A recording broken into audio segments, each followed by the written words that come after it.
Baik, baik. Bismillahirrahmanirrahim. Assalamualaikum warahmatullahi wabarakatuh.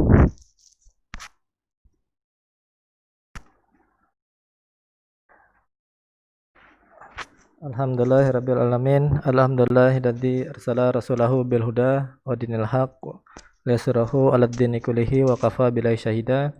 Asyhadu an la ilaha illallah wa asyhadu anna Muhammadan abduhu wa rasuluh. Allahumma shalli wa sallim wa barik ala Muhammad wa ala alihi wa sahbihi ajmain. Rabbi shrah li sadri wa yassir amri wal 'uqdatam min lisani yafqahu qawli. Baik, alhamdulillah ya anak-anakku sekalian yang insyaallah Ustaz cintai karena Allah Subhanahu wa taala. Pada pagi hari ini Allah berkenan untuk mengumpulkan kita kembali ya dalam agenda pembelajaran PJJ Biologi untuk yang pertemuan yang kedua ya. Kemudian salawat serta salam semoga selalu tercurah pada junjungan kita Nabi Muhammad SAW. Allahumma shalli wa sallim. Begitu juga kepada para keluarganya, para sahabat dan juga pada para umatnya yang insya Allah senantiasa tetap istiqomah terhadap Islam. Nah, mudah-mudahan kita semua yang ada di sini termasuk orang-orang di dalamnya. Amin ya rabbal alamin.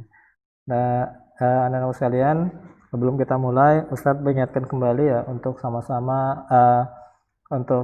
sama-sama meluruskan niat kita belajar karena Allah Subhanahu wa taala ya.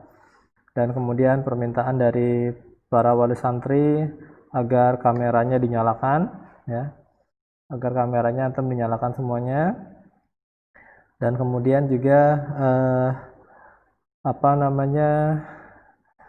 Ustadz ingatkan kembali untuk menggunakan akun Gmail yang asli ya, akun dengan nama antum sendiri bukan dengan nama orang tuanya ya, kalau supaya Ustadz nanti mudah mengenali ya.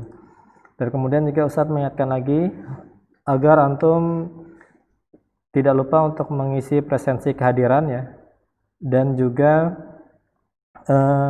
Ustadz sudah melampirkan 2 materi di sana. Tadi baru saja melampirkannya ya. Jadi kalau tadi antum mengisinya sebelum jam 8.50 mungkin belum ada materinya. Nah, sekarang sudah Ustadz lampirkan di sana ya materi pembelajaran biologi hari ini ya. Jadi nanti antum bisa unduh materinya dari Google Classroom-nya. Baik anak-anakku sekalian, mari kita awali pertemuan kita hari ini dengan sama-sama membaca lafal basmalah. Bismillahirrahmanirrahim. Ya. Baik anak-anakku sekalian ya. Silakan nanti dibuka ya di Google Classroom-nya. Di sana ada materi yang insya Allah materinya ini adalah materi yang sama dengan yang Ustadz ingin sampaikan pada pertemuan kali ini. Dan hari ini insya Allah kita akan mempelajari materi tentang ciri-ciri makhluk hidup dan klasifikasi makhluk hidup. Ya. Baik, Ustadz akan melakukan berbagi layar ya pada antum semua. Oh ya, Ustadz tidak mengabsen ya karena absennya sudah Ustadz taruh di Google Classroom. Jadi nanti setiap memulai pembelajaran biologi antum isi presensi kehadirannya, dan setelah mempelajari materi biologi antum isi presensi perpulangan. Baik, Ustadz tampilkan berbagi layar ya.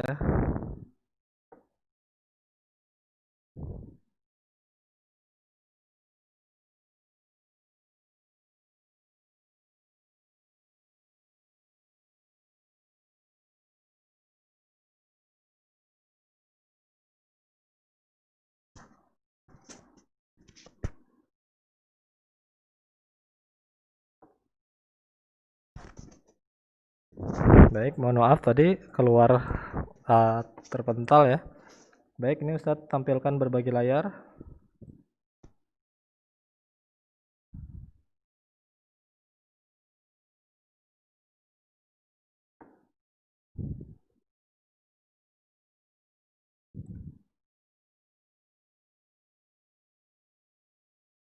Oke, sekarang kelihatan nggak di layar antum? Apa yang tertulis di sana, nak? Oke, ciri makhluk hidup ya. Sebentar, nak. Ustadz ada alat yang ketinggalan. Ustadz buka dulu alatnya ya. Baik anak-anakku sekalian, Hari ini kita akan mempelajari mengenai ciri-ciri makhluk hidup ya. Ini merupakan salah satu bab-bab awal pada pembelajaran biologi untuk kelas 7C ya. Bentar ya. Ini sedang menyiapkan alatnya, ada yang lupa tadi.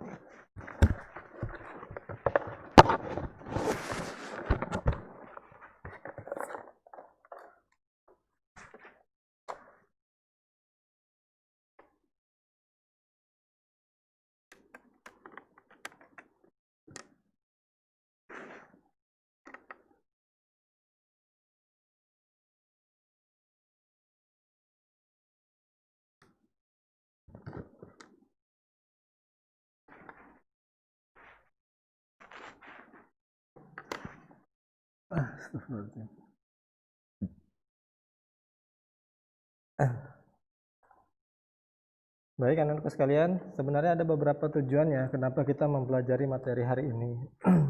Tujuan yang pertama adalah dengan mengetahui ciri-ciri makhluk hidup ya. Diharapkan nanti antum setelah mempelajari materi ini, antum akan mengetahui apa sih sebenarnya yang menyebabkan sesuatu itu dikelompokkan ke dalam makhluk hidup ya.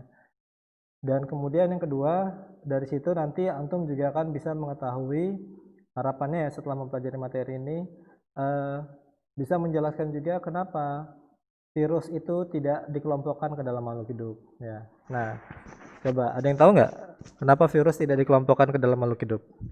Ada yang mau menjawab? Sebutkan nama. Kenapa?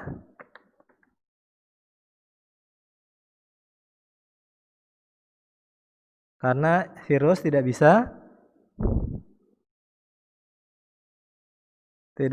hidup tanpa inangnya, betul ya. Nah, itu salah satu penyebab kenapa virus tidak dikelompokkan ke dalam makhluk hidup. Virus itu masuknya parasit obligat intraseluler. Parasit itu artinya hidup dengan masuk ke dalam tubuh inang ya atau makhluk hidup lain. Dan kemudian obligat ya itu bersifat hanya dapat hidup ketika masuk ke dalam tubuh inang, dan kemudian intraseluler itu masuk ke dalam sel ya seperti itu. Nah, jadi virus tidak dimasukkan. Atau kenapa hewan ligar? Antum tahu ligar ya? Ada yang tahu ligar? Oh, nggak tahu ya. Baik ya, ada hewan yang namanya ligar ya. Ini masih terlihat ya layarnya sama antum ya. Ini Ustadz buka file baru ya. Tapi Ustadz tutup dulu berbagi layarnya ya. Bentar ya.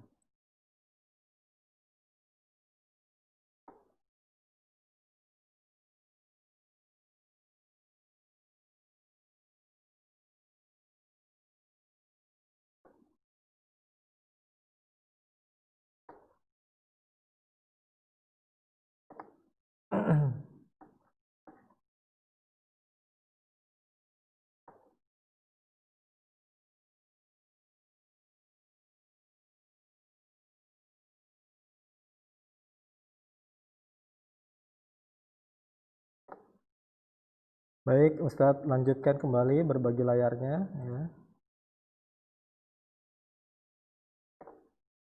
Oke.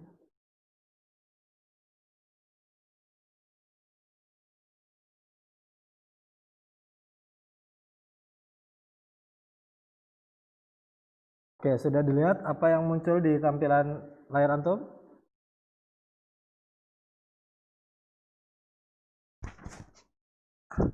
Ada yang kelihatan? Apa yang antum lihat di situ?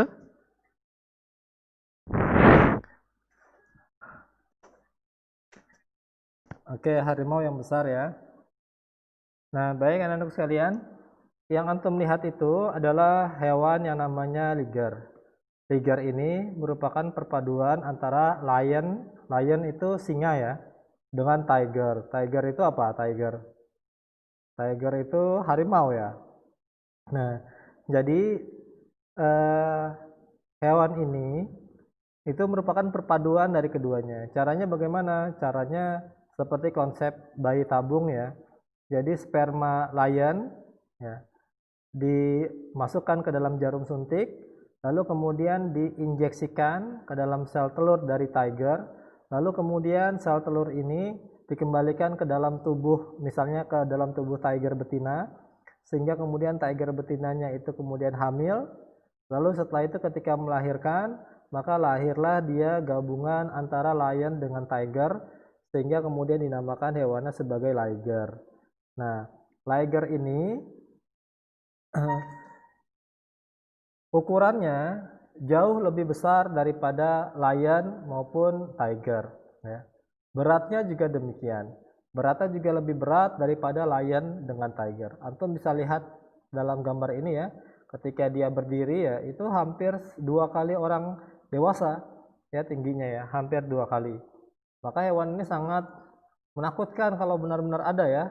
Dan memang ini hewan ini memang ada ya. Tetapi dia tidak masuk ke dalam organisme baru atau new species karena dia tidak memiliki ciri dari makhluk hidup, yaitu adalah dia tidak bisa bereproduksi. Maksudnya, kalau ada liger jantan dengan liger betina kemudian dikawinkan, maka ternyata kedua dari liger tersebut, baik yang jantan maupun yang betina, ternyata dua-duanya sama-sama mengalami kemandulan.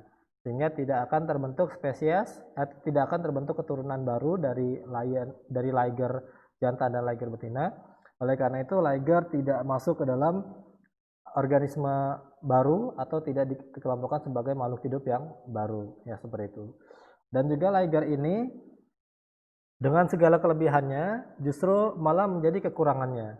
Sebagai contoh ya, tingginya yang lebih besar daripada lion maupun tiger malah menyebabkan ia mudah ketahuan ketika dia sedang mengendap-endap untuk mencoba menerkam mangsanya.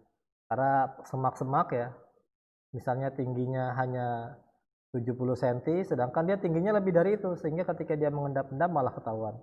Begitu juga ketika dia adu sprint dengan calon mangsanya gitu ya, maka liger ini karena badannya lebih berat, maka jarak sprintnya menjadi lebih pendek, lebih mudah lelah ya. Sedangkan mangsanya masih dapat lari lebih jauh lagi, ya seperti itu. Nah jadi itu ya hewan liger yang kemudian tidak masuk juga dalam new species sebagai makhluk hidup yang baru ya. Nah kemudian ya itu tujuannya ya. Nah sekarang kita lihat ya nak. Ruang lingkup biologi terlebih dahulu ya. Nah, anak-anak, biologi itu sebenarnya apa sih ya? Biologi itu terdiri dari 2 kata ya. Yang pertama adalah bios yang disebut sebagai yang artinya itu hidup, dan logos yang artinya itu ilmu. Nah, jadi biologi adalah ilmu yang mempelajari segala aspek kehidupan makhluk hidup, hewan, tumbuhan, bakteri dan juga manusia. Tampilan layarnya kelihatan ya? Di tempat antum kelihatan? Kelihatan ya. Nah, ya alhamdulillah kalau kelihatan ya. Baik, ya. Kemudian Ustadz lanjutkan ya. Biologi mengalami perkembangan yang sangat pesat ya. Buktinya adalah biologi berkembang menjadi beberapa disiplin ilmu yang mengkhususkan diri dalam bidang yang dipelajari. Sebagai contoh, ada cabang dari ilmu biologi yang namanya mikrobiologi, yaitu adalah cabang ilmu biologi yang mempelajari sesuatu yang ukurannya mikro atau kecil-kecil. Mikro ini berarti 10 pangkat min 6 meter ya. Berarti 1 meter dibagi 1 juta ya. Nah, itu adalah ukuran mikro. Apa saja yang termasuk di sini? Nah, di dalam mikrobiologi ternyata bercabang lagi, ada yang namanya bakteriologi, yaitu ilmu yang mempelajari tentang bakteri, virologi, ilmu yang mempelajari tentang virus, dan kemudian juga fungi, yaitu ilmu yang mempelajari tentang jamur ya. Nah, kemudian ada juga cabang biologi yang namanya ilmu genetika, mempelajari pola pewarisan, fisiologi, fungsi-fungsi tubuh, embriologi tentang embrio, histologi tentang jaringan dan lain sebagainya ya. Nah, sekarang kita lihat yang lainnya ya. Nah, manfaatnya apa sih mempelajari biologi? Ada banyak ya. Sebagai contoh, penerapan ilmu biologi di Taman Buah Mekarsari di Cilengsi Bogor ya, itu bisa mengawin silangkan antar produk tanaman buah ya, sehingga menghasilkan manggis, mangga, jambu air, jambu biji, belimbing, durian, tomat dan sebagainya. Nah, sebagai contoh ada buah-buahan tanpa biji ya. Pernah makan nggak buah tanpa biji?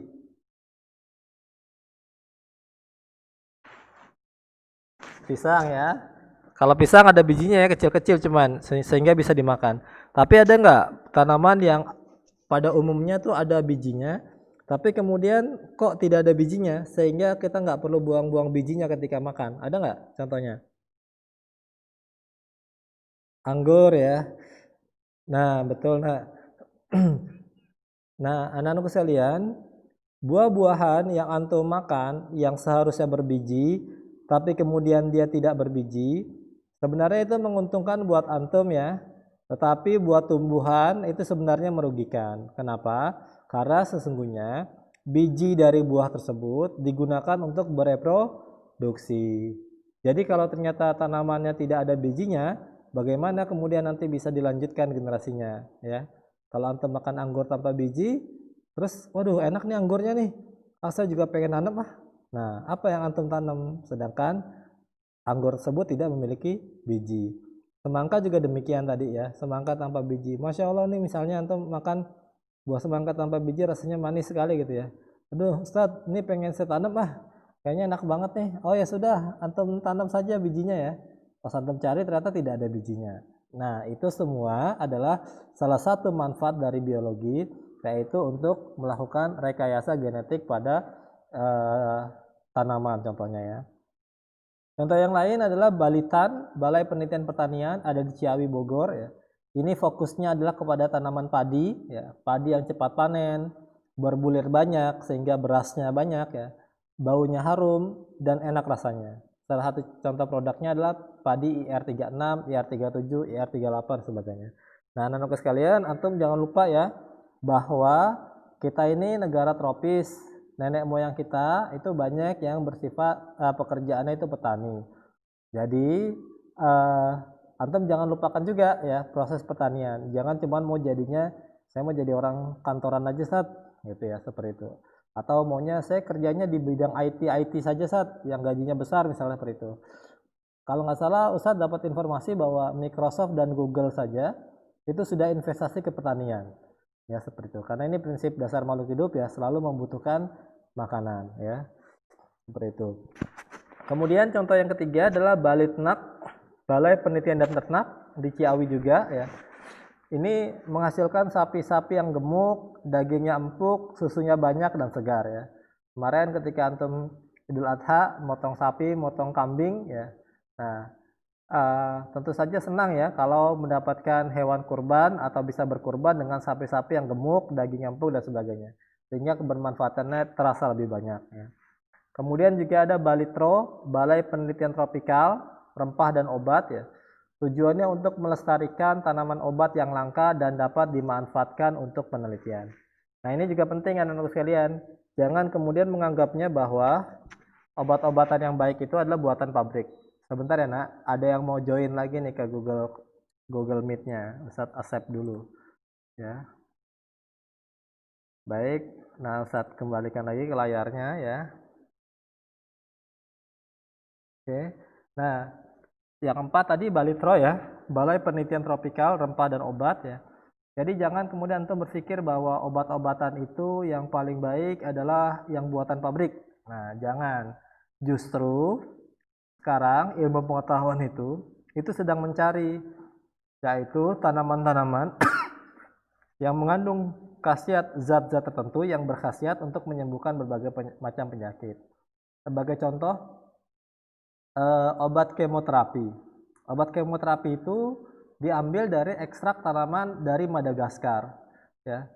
Nah, karena dari tumbuhan tersebut ekstraknya itu memiliki kemampuan untuk mendeteksi sel kanker lalu kemudian membunuh sel kanker yang kemudian rusak ya.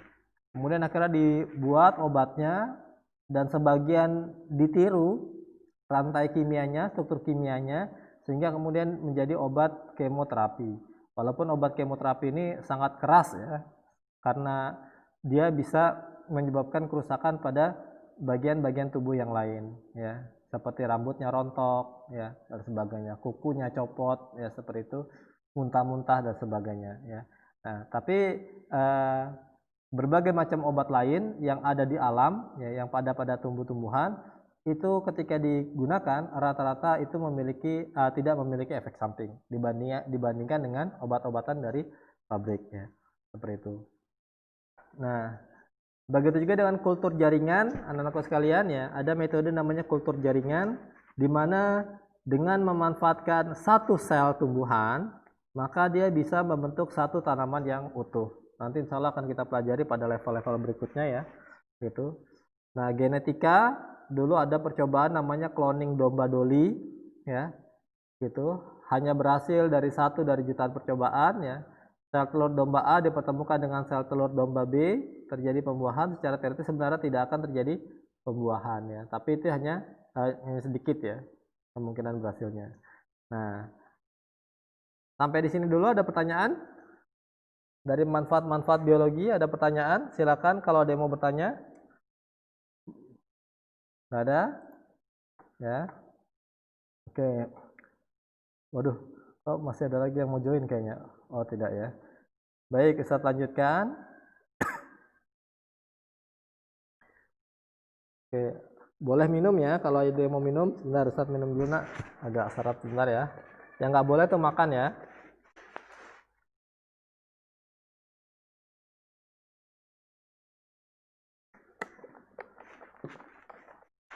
Baik anak-anak, apa yang nampak di layar antum?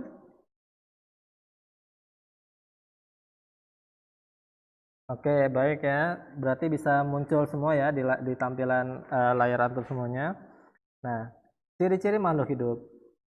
Nah, anak-anakku sekalian, makhluk hidup itu mempunyai ciri-ciri yang khas.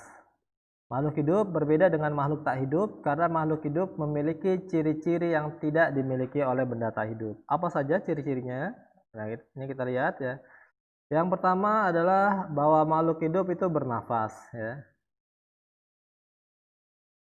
Bernafas merupakan proses pengambilan oksigen yang berada di lingkungan sekitar. Manusia dan hewan mempunyai alat khusus untuk bernafas. Kalau pada manusia menggunakan paru-paru, sedangkan pada hewan ada yang menggunakan paru-paru, tetapi ada juga yang menggunakan insang dan lain sebagainya. Ya. Kemudian hewan yang di air umumnya bernafas dengan insang ya. Nah, kemudian yang berikutnya adalah makhluk hidup memerlukan makanan. Ya. Manusia kalau tidak makan itu bisa meninggal. Diperkirakan manusia tanpa makan ya, dengan catatan dia masih tetap mendapatkan air ya, maka itu bisa bertahan hidup sampai sekitar 30 hari tanpa makan, tapi masih boleh minum ya. Nah, tapi kalau dibalik, boleh boleh makan, tetapi makanannya yang kering-kering saja ya, tidak banyak airnya. Lalu kemudian tidak boleh minum, maka katanya manusia itu hanya bertahan sekitar 3 sampai 10 hari ya. Gitu. Nah, kalau tanpa oksigen, tanpa bernafas tadi gitu ya, maka manusia tidak bisa bertahan hidup lebih dari 10 menit ya. Pengecualian untuk orang-orang tertentu yang sudah terlatih ya, seperti misalnya penyelam mutiara dari wilayah Indonesia Timur. Nah, mereka itu sudah dapat pengakuan dari PBB bahwa mereka itu dikenal dengan nama suku air ya, karena kemampuannya untuk menahan nafas dalam jangka waktu yang cukup lama ketika melakukan penyelaman untuk mengambil mutiara di laut ya, seperti itu. Nah, makanan manusia berasal dari hewan dan tumbuhan. Tumbuhan yang berhijau daun dapat membuat makanan sendiri. Nah, jadi ini juga menjelaskan kenapa nanti Anda bertanya, Ustaz, kan tumbuhan tidak makan, kok dia bisa masuk ke dalam makhluk hidup? Nah, karena tumbuhan memiliki kemampuan untuk berfotosintesis, sehingga dia bisa memproduksi makanannya sendiri dari benda-benda yang tidak hidup, ya seperti itu. Seperti dari karbon, CO2, ya, kemudian dari air H2O tambah sinar matahari, maka kemudian dia berubah menjadi C6H12O6 yang dikenal dengan nama karbohidrat karbohidrat ya, seperti itu. Oke, baik, kita lanjutkan ya. Nah, kemudian yang berikutnya, semua makhluk hidup itu bergerak ya. Semua makhluk hidup bergerak. Maaf. Nah, umumnya hidup bergerak untuk mendapatkan makanan ya. Juga kemudian bergerak untuk menghindari predator atau pemangsa gitu ya. Nah, contoh hewan yang bergerak atau berjalan dengan kaki, contohnya kambing, kuda, kerbau dan sebagainya, yang terbang dengan misalnya dengan yang terbang misalnya dengan sayap, misalnya kupu-kupu, burung dan sebagainya. Yang bergerak dengan sirip, contohnya ikan. Nah, ada beberapa makhluk hidup yang kategorinya itu bisa dibilang pergerakannya sangat lambat atau diam di tempat ya. Sebagai contoh, kalau dari tumbuhan ya, maka dia tidak bergerak ya. Posisinya itu diam di tempat. Kalau dari kelompok hewan, ada hewan yang namanya anthozoa. Anthozoa ini merupakan terumbu karang. Ya, terumbu karang ini hewan. Jadi kalau antum ke laut lagi snorkeling ya, kemudian antum melihat terumbu karang, nah terumbu karang itu hewan ya. Dia anthozoa, masuk ke dalam kelompok anthozoa. Dia merupakan hewan yang kemudian dia tumbuh dan makan. Ya, seperti itu. Hanya makannya dia nanti bersimbiosis dengan beberapa alga yang mampu berfotosintesis, sehingga kemudian anthozoa itu makan umumnya mengambil dari hasil fotosintesis kerjasama dengan alganya. Dan ketika malam hari, ketika tidak ada matahari sehingga alganya tidak berfotosintesis, maka kemudian anthozoa ini atau terumbu karang ini akan mengambil makanan dari plankton atau makhluk hidup kecil yang melewati di sekitar terumbu karang ya. Jadi seperti itu. Jadi dia anthozoa dan tumbuhan, terumbu karang dan tumbuhan ini merupakan makhluk hidup yang pergerakannya sangat sedikit atau bahkan tidak bergerak. Sebagai contoh tadi tumbuhannya. Walaupun demikian, sebenarnya kalau dalam Islam ya pernah ada sirah Masjid Sajarah ya, masjid pohon. Antum tahu ya kisahnya ya? Masjid Sajarah, ada yang tahu? Belum tahu ya? Yaitu masjid pohon. Nah, kalau masjid pohon ini kisahnya itu pada saat peristiwa Taif ya, ketika Rasul berdakwah ke Taif, lalu kemudian malah diusir oleh penduduk Taif. Lalu kemudian kan Rasul sangat sedih tuh ya, sangat sedih sampai berjalan jauh aja itu Rasul tuh kayak saking sedihnya tuh sampai nggak sadar, sampai kemudian bertanya kepada seorang sahabatnya, ini kita sudah sampai di mana ya, sampai nggak sadar seperti itu.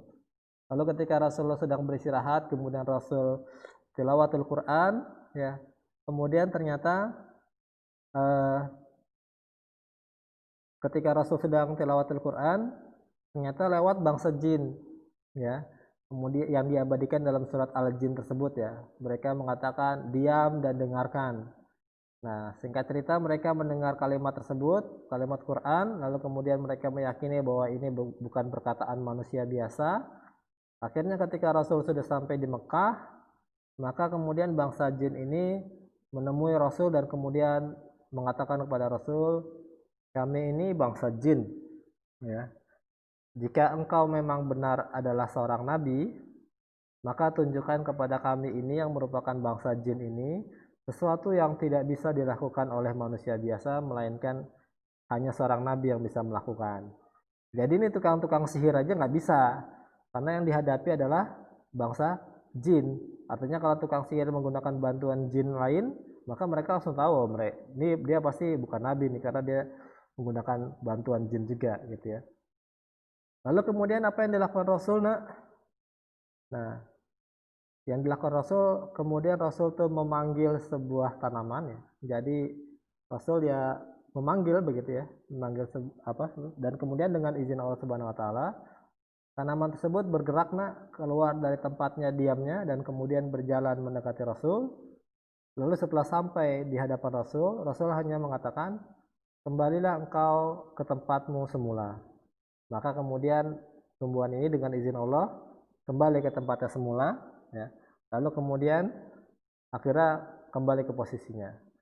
Nah, di lokasi tempat Rasul berdialog dengan bangsa jin ini, kemudian didirikan di kota Mekah itu masjid yang namanya Masjid Jin, sedangkan di lokasi tempat asal tumbuhannya ini berada dulu ya, itu kemudian dibangun suatu masjid yang namanya Masjid Sajaroh atau Masjid Pohon ya, seperti itu. Nah, itu sekilas ya informasi ya. Baik, kita lanjutkan ya.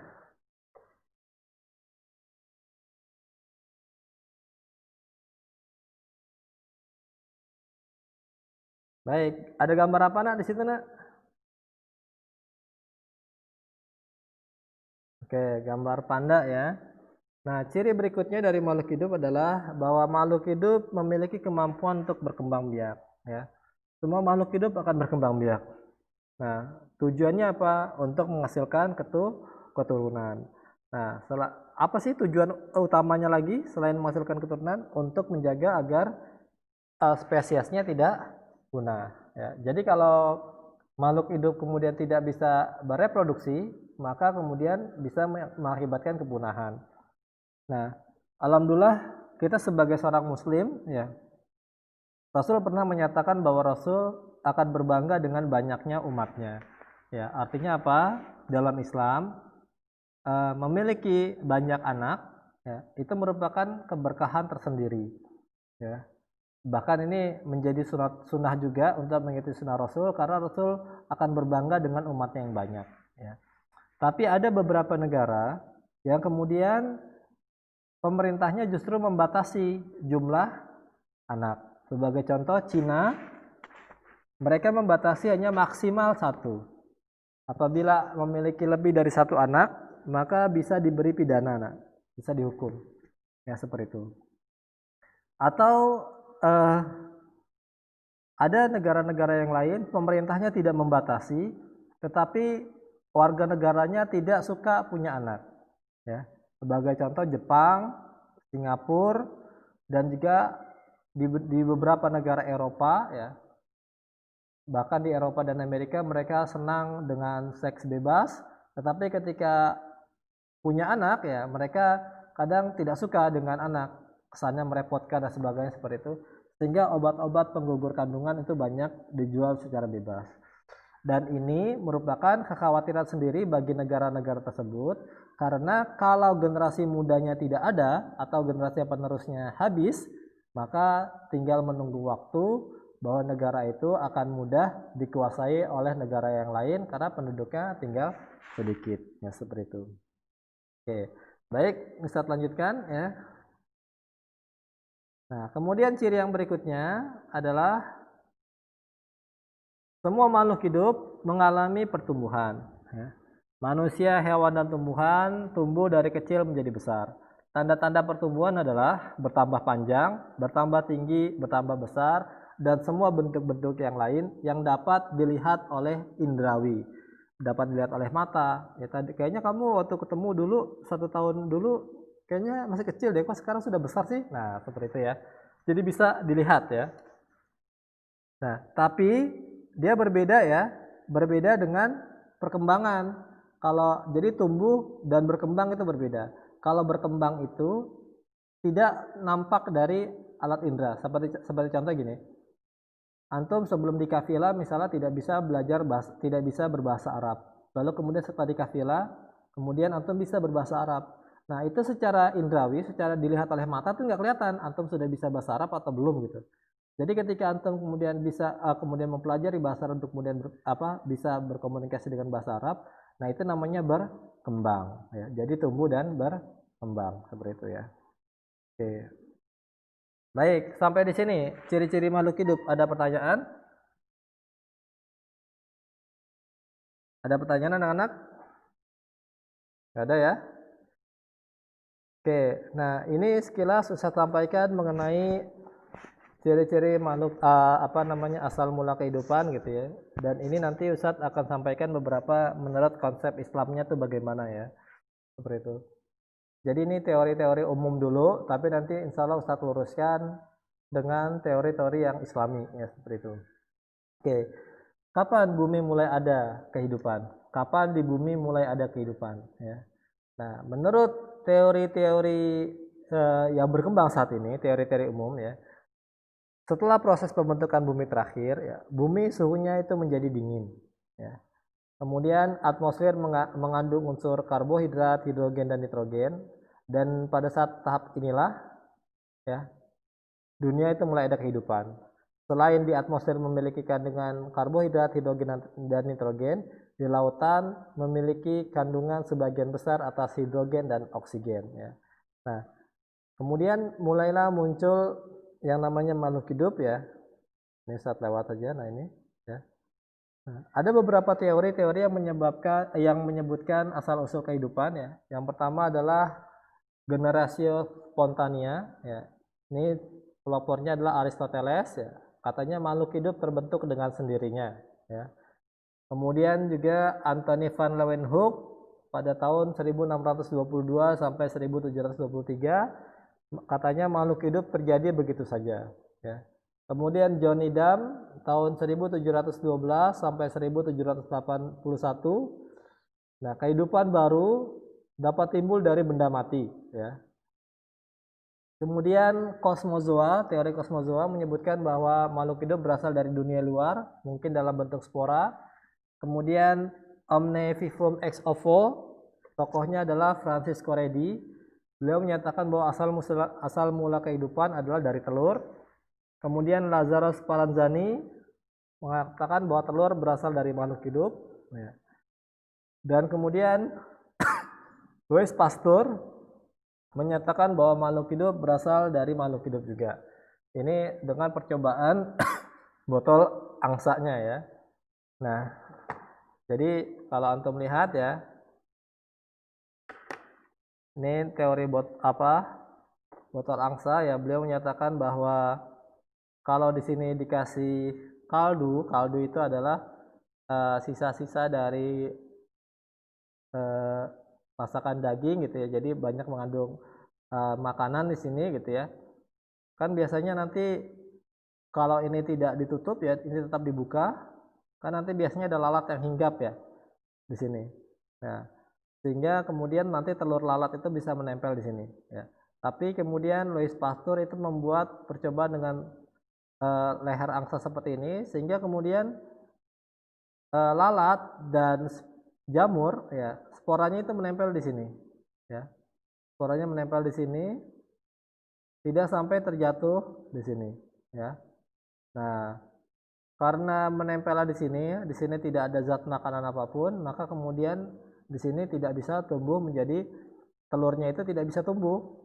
Kalaupun tumbuh kemudian segera mati karena tidak memperoleh zat makanan. Beda halnya kalau tumbuhnya di sini ya. Nah, berdasarkan keterangan ini, maka Louis Pasteur mengatakan bahwa makhluk hidup itu berasal dari makhluk hidup juga.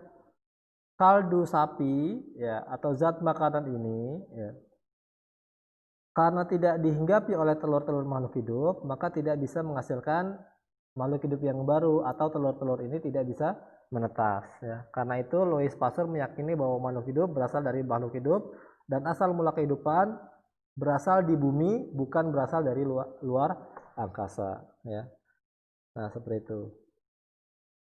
Pendapat yang keenam itu Harold Urey ya, mengatakan bahwa ini terjadi secara gabungan nih dari gas-gas ini ya, sehingga menghasilkan zat hidup dan kemudian menghasilkan organisme.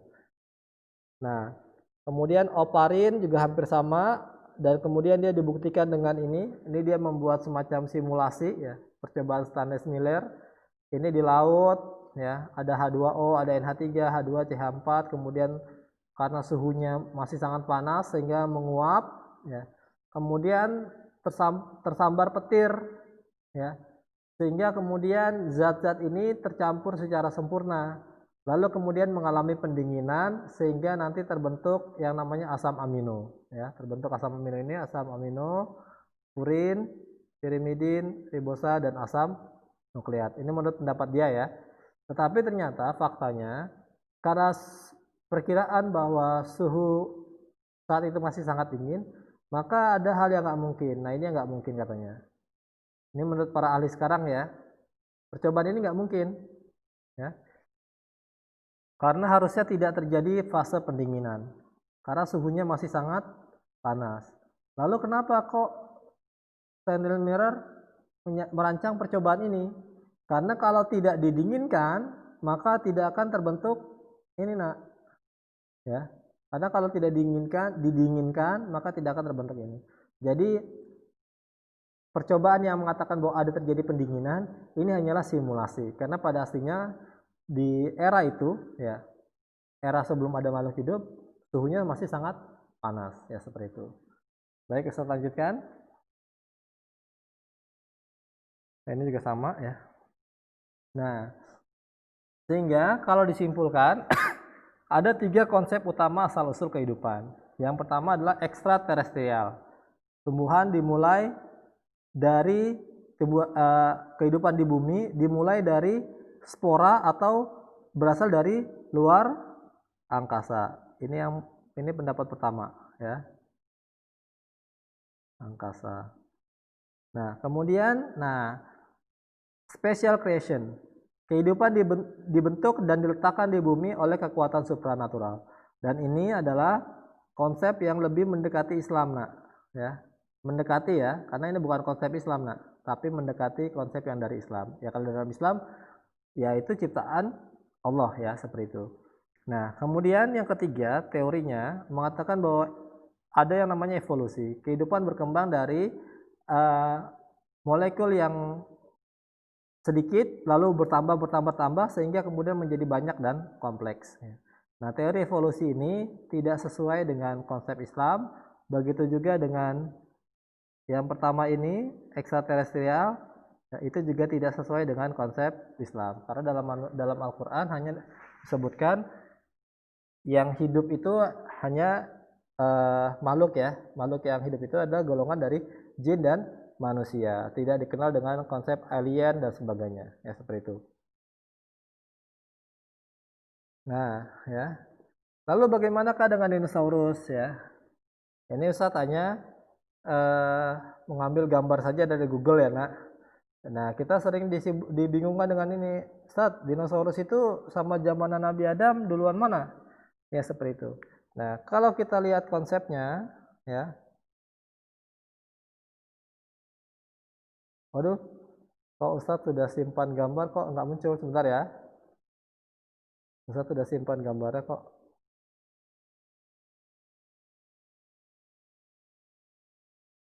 Oke, baik, ya. Ini saya tampilkan dulu, ya.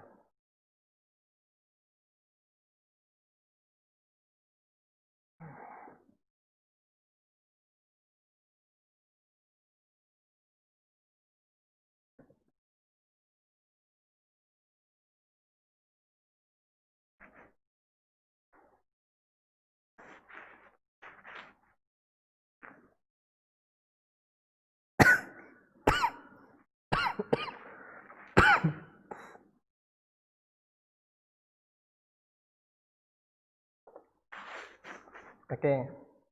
Terlihatkah gambar di layar antum?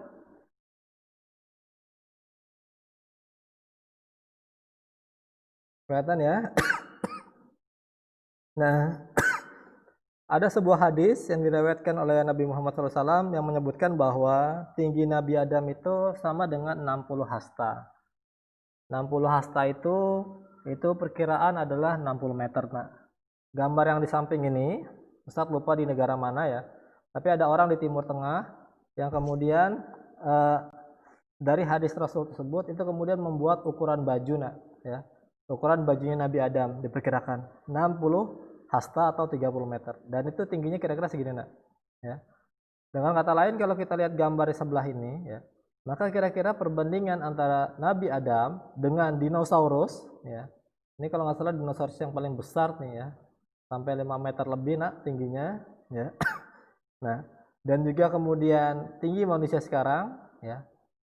Maka menjadi jelaslah kita, ya, posisi dinosaurus ini mungkin pada saat periodenya Nabi Adam itu, T-Rex dan sebagainya, itu tidak lain ubahnya seperti saat ini kita melihat kadal atau bunglon, nak, ya, atau biawak lah, ya.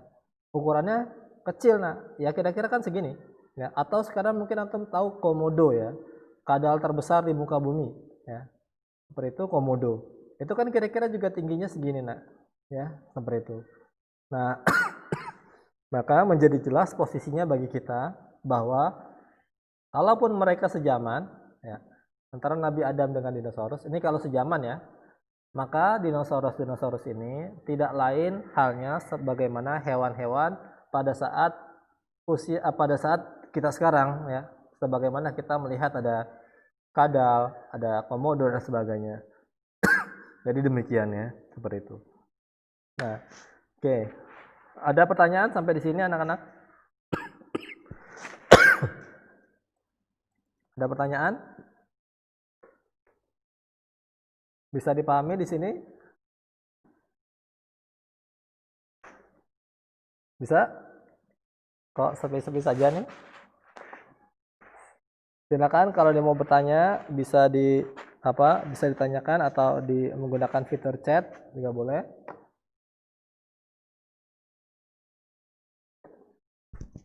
Tidak ada? Oke. Waalaikumsalam. Nama siapa nama? Oke, tafadhol Haidar.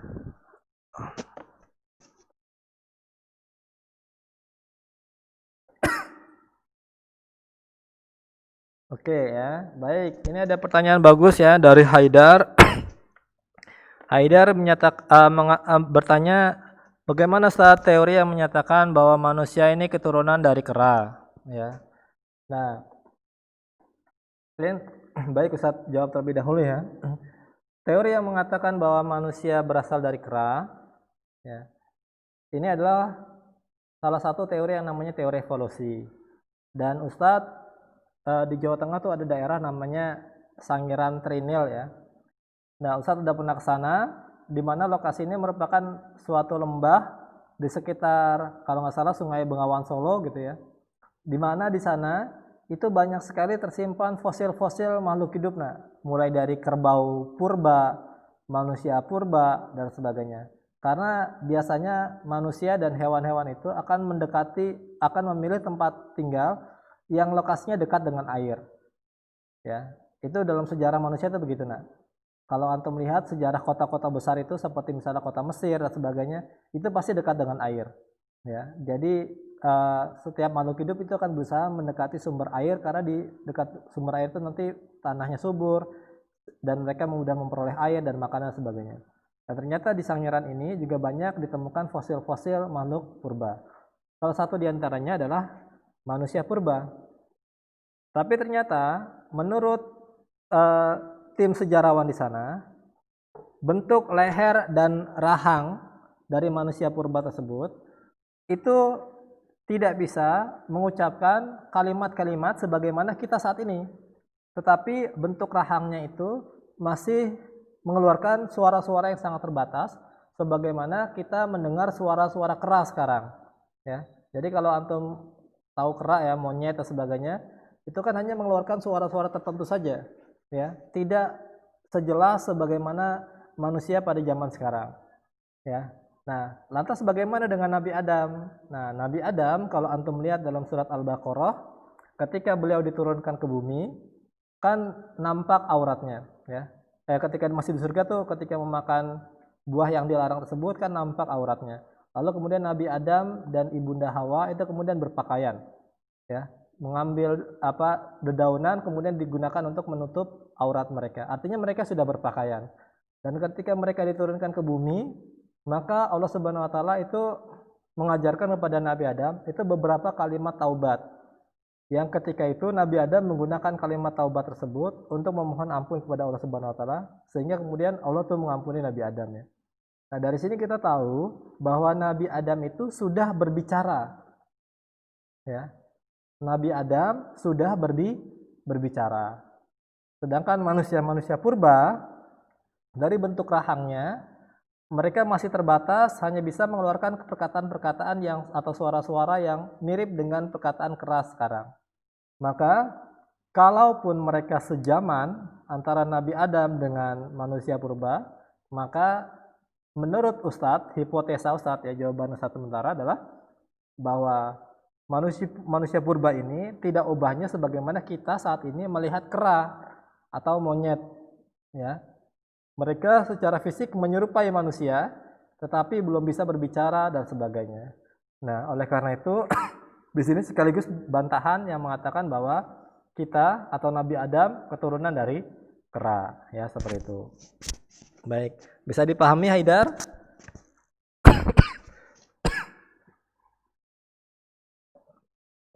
Masya Allah, ya sama-sama. Baik, yang lainnya ada yang mau bertanya lagi? Silakan kalau ada yang mau bertanya.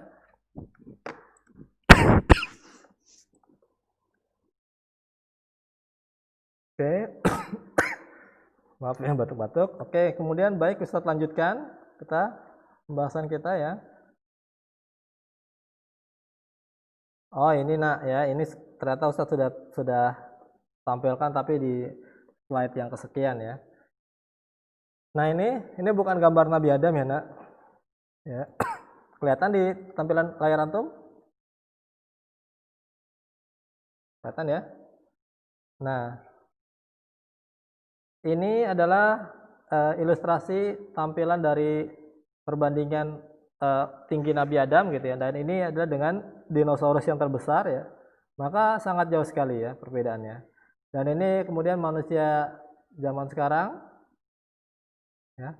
Dan ini adalah perbandingan kira-kira tinggi Nabi Adam ya. Nah, jadi mungkin kita menganggapnya ibaratnya raksasa ya. Walaupun kita raksasa itu mitos gitu ya. Kan kita nggak pernah ketemu, fosilnya juga nggak pernah ketemu gitu ya. Nabi Adam juga fosilnya nggak ketemu. Kenapa? Karena Allah haramkan tanah untuk memakan jasad para nabi. Jadi sebenarnya jasadnya itu insya Allah masih ada nak. Cuman Allah haramkan ya untuk kemudian eh, kita temukan atau sebagainya. Nabi Muhammad saja berdasarkan tadi ya bahwa hadis yang menyatakan bahwa Allah mengharamkan tanah untuk memakan jasad para nabinya, maka kita yakin bahwa dari semenjak Nabi Adam sampai Nabi Muhammad itu jasad para nabinya pasti masih utuh. Ya, seperti itu. Cuman tentu saja karena Allah haramkan tanah untuk memakan ya atau membusukkan, apalagi manusia yang ingin nyoba-nyoba iseng, cobalah kita mau meneliti ini jasadnya Nabi Adam kita perbandingkan usianya kira-kira berapa ribu tahun yang lalu. Nah, berarti kan harus diambil sampelnya ya. Harus diambil salah satu bagiannya. Nah, itu kan berarti merusak ya. Nah, tanah saja Allah haramkan, apalagi manusia dan sebagainya. Malah bisa kena azab duluan barangkali ya. Seperti itu. Oke ya. Baik, bentar tadi kok masih ada yang mau join lagi? Oh, tidak ada ya. Oke, baik. Saya lanjutkan yang berikutnya.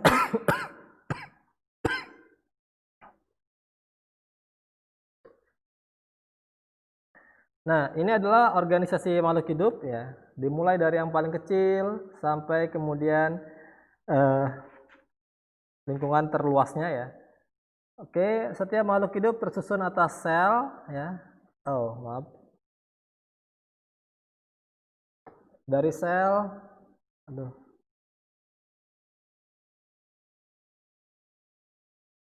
Dari sel akan membentuk jaringan, jaringan akan membentuk organ, organ membentuk sistem organ akan membentuk organisme. Nah, dari organisme-organisme yang sama akan membentuk populasi, kemudian populasi akan membentuk komunitas, komunitas akan membentuk ekosistem, dan kumpulan dari ekosistem-ekosistem akan membentuk yang namanya biosfer. Nah, ini adalah tentang struktur organisasi kehidupan dan ciri-ciri makhluk hidup ya. Oke. Baik, ada yang mau bertanya sampai di sini?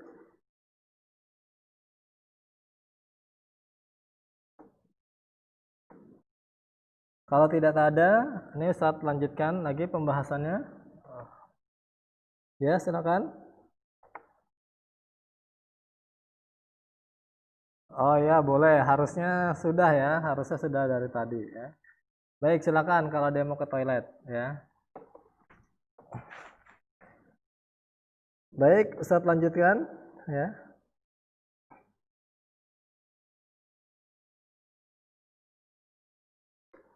Oke, apa yang tulisan yang terbaca nak di layar antum? Alhamdulillah, berarti terlihat semua ya.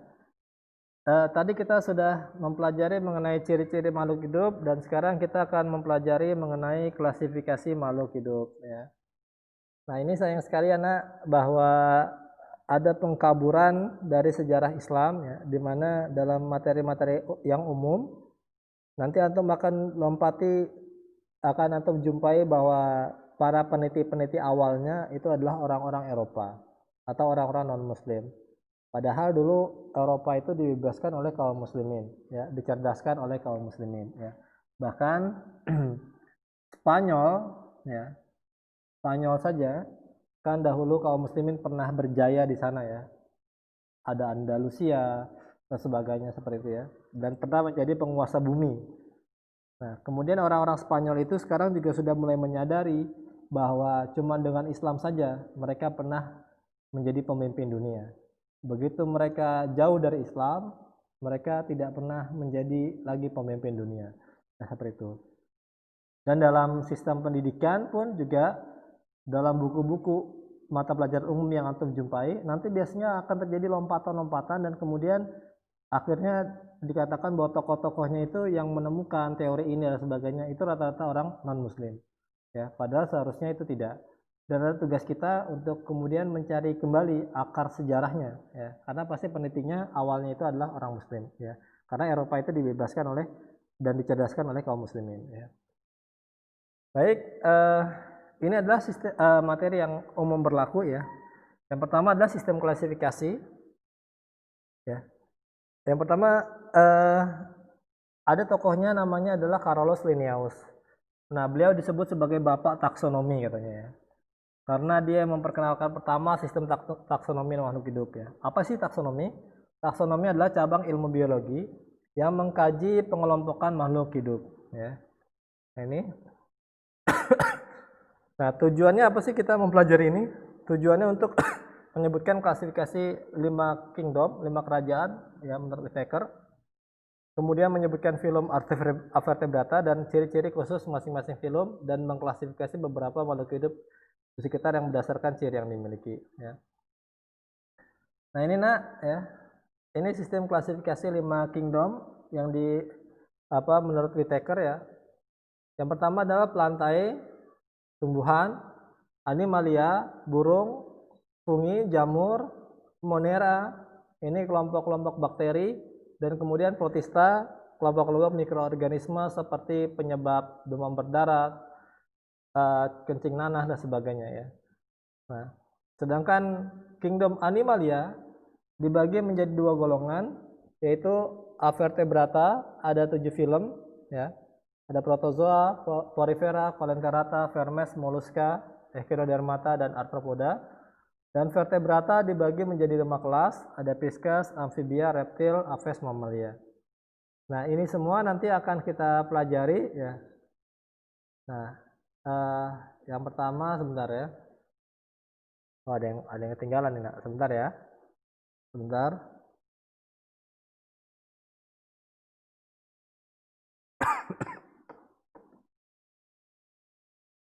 Baik, sambil Ustadz mencari dulu filenya, ada yang mau bertanya sebelumnya?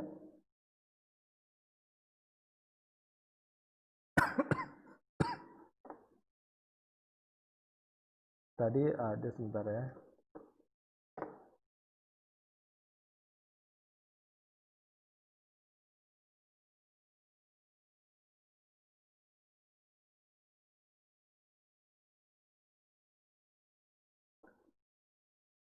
Oke ya. Baik, nggak apa-apa, kita lanjutkan dulu ya.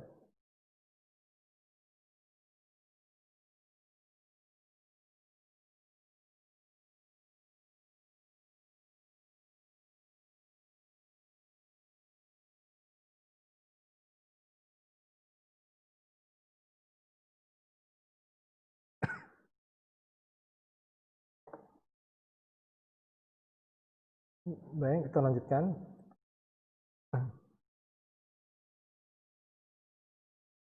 Nah, ini sebagai perkenalan sekilas ya tentang materi klasifikasi makhluk hidup ya. Yang pertama adalah Avertebrata. Avertebrata itu terdiri dari 2 kata. Yang pertama adalah A, ya. Artinya adalah tidak, ya. Dan kemudian yang berikutnya adalah vertebrata. Ada yang tahu artinya vertebrata?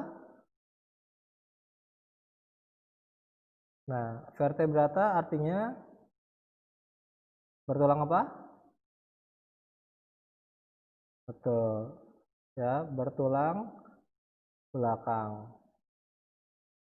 Nah, jadi bisa menggunakan kata a vertebrata atau nanti ada juga selain a itu istilah yang digunakan adalah in. Ya. Bisa a, bisa in. Jadi kalau a vertebrata dengan invertebrata itu sama-sama. Nah, artinya in itu artinya tidak juga, ya. Jadi yang masuk ke dalam a vertebrata adalah hewan-hewan yang tidak bertulang belakang. Nah, apa saja contohnya? Protozoa. Protozoa ini adalah mikroorganisme yang ukurannya lebih besar daripada bakteri dan virus, ya. Tetapi kita tidak bisa melihatnya kecuali dengan menggunakan mikroskop, ya. Namanya adalah protozoa, ya, ukurannya seperti itu. Walaupun ada juga sebagian protozoa itu yang ukurannya cukup besar, ya. Yang berikutnya adalah porifera, hewan yang tubuhnya berpori, ya. Nah, ini contohnya nih, ini porifera, ya. Nah, ini kalau di film sering disebut sebagai contohnya itu SpongeBob, ya. Nah, SpongeBob di SquarePants. Tapi itu ilustrasinya nggak pas banget, ya. Warnanya kuning begitu dan sebagainya. Kemudian bisa apa namanya pakai celana dan sebagainya gitu, ya. Cuman porifera itu adalah hewan-hewan yang memiliki rongga, ya, seperti itu. Kemudian Coelenterata, ya. Hewan yang kemudian memiliki rongga di bagian tubuhnya, ya. Ini Coelenterata. Contohnya adalah ubur-ubur, ini Coelenterata, ya. Kemudian Vermes, ya. Ini cacing, nah, Vermes. Nah.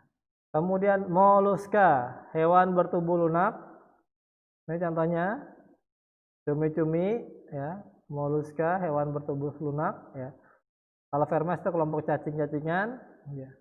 Kemudian Echinodermata. Echinodermata adalah hewan bertubuh duri, tapi bukan landak, nak, ya, bukan landak. Nah, itu contohnya adalah ini nih, bintang laut, ya. Kemudian Arthropoda, hewan yang tubuhnya berruas-ruas. Nah, contohnya apa arthropoda? Nah, ini arthropoda nih. Lipan, kemudian kepiting, kemudian nah ini kumbang, ya, atau laba-laba, nih seperti ini, ya. Contoh ini Mollusca juga ini Mollusca sama nih, hewan bercangkang, ya. Ini juga sama. Echinodermata nih contohnya bintang laut, ini juga sama, ya. Seperti itu. Nah, ini juga sama nih. Ini adalah arthropoda nih, kumbang ini, ya. Nah, seperti itu. Oke. Nah, ini contoh dari hewan-hewan avertebrata. Nah, kemudian protozoa yang bersel satu, ya, terdiri atas 3 kelas berdasarkan alat geraknya. Rhizopoda. Rhizopoda, ya. Ya.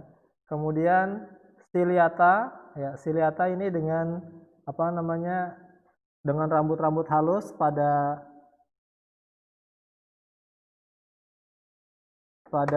sisinya, ya. Ini ciliata, ya. Kemudian ada flagellata. Kalau flagellata dengan bulu cambuk, ya, cuma satu.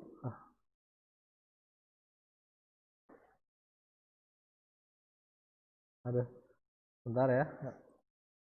Pennya. Kemudian ada flagellata. Nah, ini nih dengan bulu cambuk seperti ini. Jadi dia bergerak dengan flagel, ya.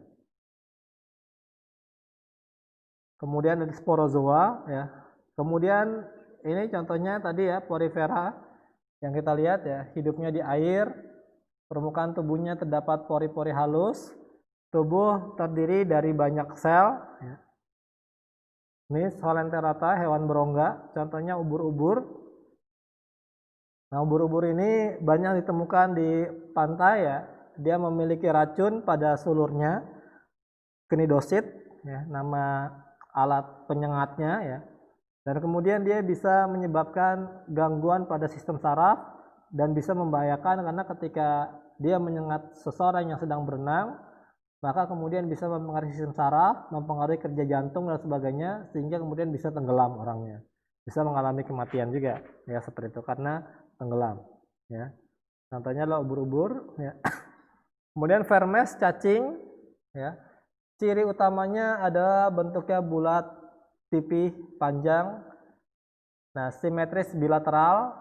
Nah, simetris bilateral itu maksudnya apa? Nah, ada yang tahu nggak? Simetris bilateral. Ya, bilateral itu artinya dua, nak ya. Jadi dia bisa dibagi menjadi dua sisi, nak. Sebagai contoh, aduh, ini pennya, bentar ya. Nah, ini pennya, nah misalnya simetris bilateral. Nah, ini kalau dibagi dua, maka sisi atas dengan bawah sama. Ini kalau dibagi dua, ini ke kiri dengan kanan ya. Yang lainnya juga sama ya. Ini kalau dibagi dua, maka kira-kira akan membagi kanan dengan kiri. Apakah harus sama dalemannya kanan dengan kiri? Maka jawabannya tidak harus sama. Sebagai contoh manusia.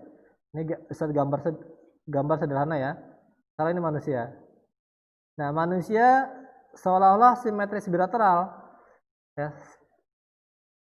Manusia seolah-olah simetri bilateral, tetapi aslinya manusia tidak simetri bilateral. Karena kalau ini dipotong, ya, kalau ini dipotong, memang seolah-olah membagi kanan dengan kiri. Tetapi kita lihat bahwa susunan organ dalamnya beda. Ya, sebagai contoh, lambung itu posisinya agak sebelah kanan. Ya. Lalu kemudian apa lagi yang berbeda? Hati. Hati bentuknya yang besar di sebelah kanan, yang kirinya kecil. Nah, seperti itu. Ya. Nah, kita lanjutkan mengenai vermes. Dibagi menjadi tiga: platyhelminthes cacing pipih, nemathelminthes cacing gilik, dan annelida cacing gelang. Nanti insya Allah akan lebih jelas lagi kita bahasnya ya, terutama di kelas 10 nanti ya. Kemudian moluska, hewan bertubuh lunak ya. Contohnya adalah siput ya, kemudian cumi-cumi, gurita ya, ikan sotong dan sebagainya ya. Tubuhnya terdiri atas kepala dan perut, dilindungi oleh cangkang dari zat kapur.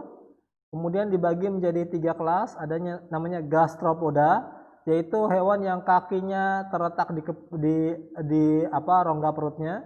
Kemudian cephalopoda ya, yaitu kakinya ada di kepalanya. Contohnya apa? Nih, cumi-cumi nih. Ya. Kakinya letaknya ada di kepalanya. Kemudian juga ini ikan sotong ya. Ikan sotong juga ini kepalanya, kemudian kakinya terletak di sana. Kalau yang gastropoda itu kakinya terletak di perut. Ya, seperti itu. Kemudian kalau lamella branchiata, nah ini seperti ini, nak. Ini memiliki mata yang banyak, nak. Ini yang titik-titik ini adalah matanya. Ya, seperti itu. Oke. Baik, kemudian yang berikutnya Echinodermata, hewan berkulit duri. Cuman jangan dikatakan ini sebagai landak ya, karena landak nanti masuknya vertebrata, bertulang belakang ya. Echinodermata, hewan berkulit duri, tubuhnya diliputi oleh rangka luar dari zat kapur dengan duri-duri kecil, bergerak dengan kaki ambulakrar. Kemudian dibagi 5 kelas: Asteroidea, bintang laut, Echinodea, landak laut, Avioredea, bintang ular. Kalau bintang ular ukuran kakinya nih itu lebih panjang ya. Kemudian Crinoidea, lili laut ya, maupun Holoturoidea, yaitu teripang ya. Ini nanti insyaallah akan, ini baru sekilas-sekilas saja ya, nak. Pembahasan lebih rincinya nanti akan kita bahas lebih lanjut ya. Yang berikutnya adalah arthropoda. Nah, arthropoda adalah hewan yang berruas-ruas, tubuhnya memiliki ruas. Nah, maksudnya apa sih Ustaz kalau memiliki ruas? Ya. Nah, kalau memiliki ruas itu tubuhnya itu, nah ini ya seperti apa namanya? Nah ini gambar yang lebih jelasnya misalnya seperti ini ya. Oke deh, coba Ustaz ambilkan dulu ya.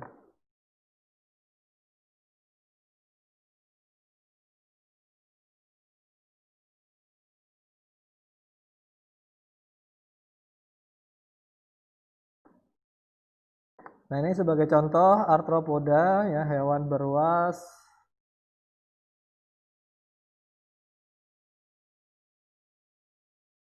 Nah ini nak ya, aduh kecil sekali gambarnya.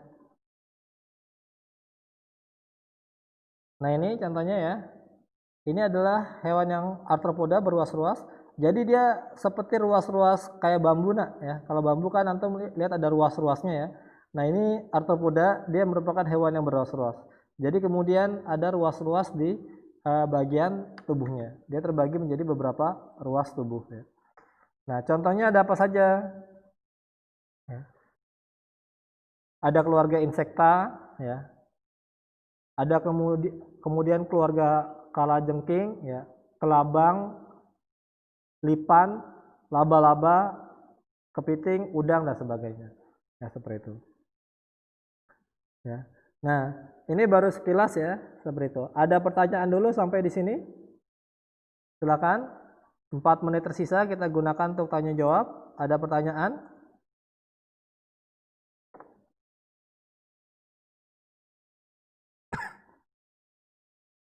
Oke.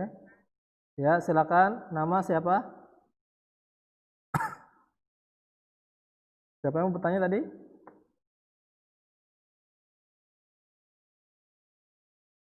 Ada yang bertanya?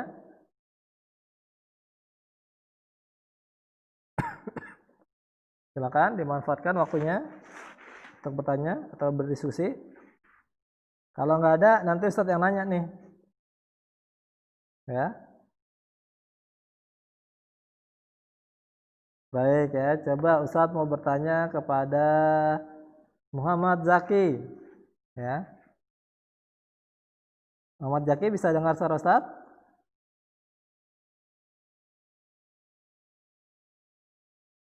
Zaki? Bisa ya, Masya Allah. Oke Zaki, coba Ustadz mau bertanya. Eh, contoh dari keluarga Vermes tadi apa? Vermes.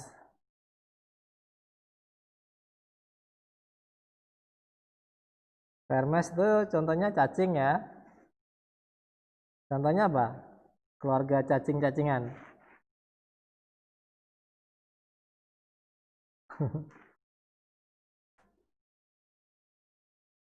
Cacing, cacing gelang, betul ya. Apalagi?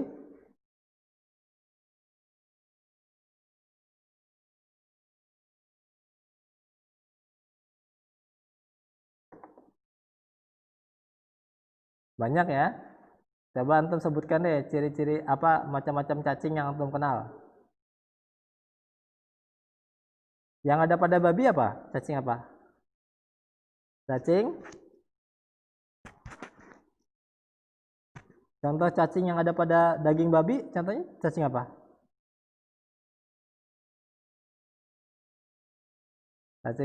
Cacing pita ya, betul ya.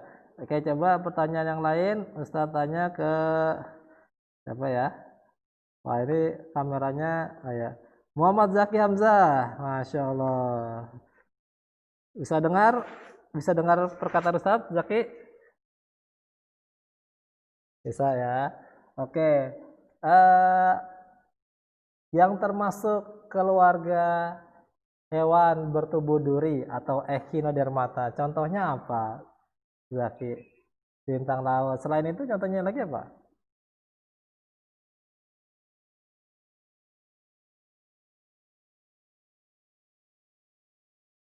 Apa contohnya? Bulu babi, betul sekali, Masya Allah ya. Mantap. Yang berikutnya coba ya. Ustadz mau bertanya ke, oh ini siapa ini namanya nih ya?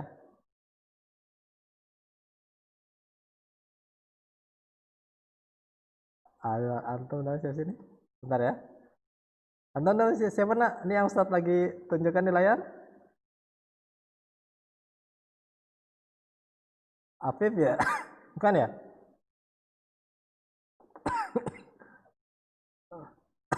Oke, satu lagi ya, satu lagi deh. Tadi Ustadz nggak kelihatan namanya nih. Ya. Dafa deh, Dafa Ataya. Oke, Dafa, Masya Allah. Ya, sehat Dafa. Kedengeran gak suara Ustadz? Kedengeran ya. Oke, Dafa. Sebutkan contoh loh. Kok di kameranya dimatikan Dafa? Di mute juga ya. Oh, oke. Dafa, sebutkan contoh dari eh arthropoda atau hewan beruas-ruas. Tiga contoh, tiga contoh. Suaranya ke mute, Dafa. Suaranya dinyalakan dulu. Ya, contohnya apa? Tiga contoh arthropoda.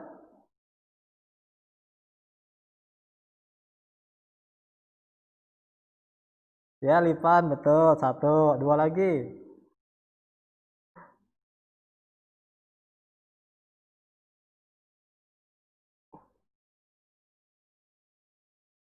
Yang biasanya ada sungutnya di ekornya apa? Kalajengking, Masya Allah, sudah dua. Satu lagi apa? Satu lagi.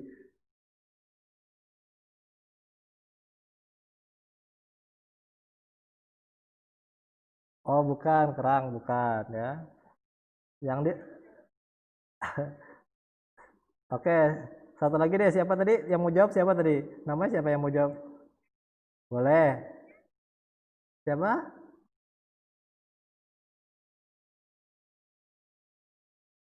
Oh, udang. Ya, betul ya. Baik, Masya Allah ya. Ini sudah banyak yang menjawab ya, Alhamdulillah.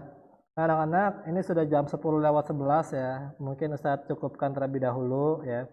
Ustadz ucapkan syukran jazakumullah atas kehadiran antum semuanya.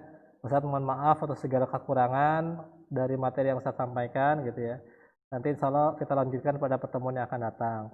Sebelum ditutup, Ustadz ingatkan antum lagi untuk jangan lupa mengisi presensi perpulangan ya atau click out ya. Baik, ya. Baik kita sama-sama kita tutup dengan membaca doa kafaratul majlis.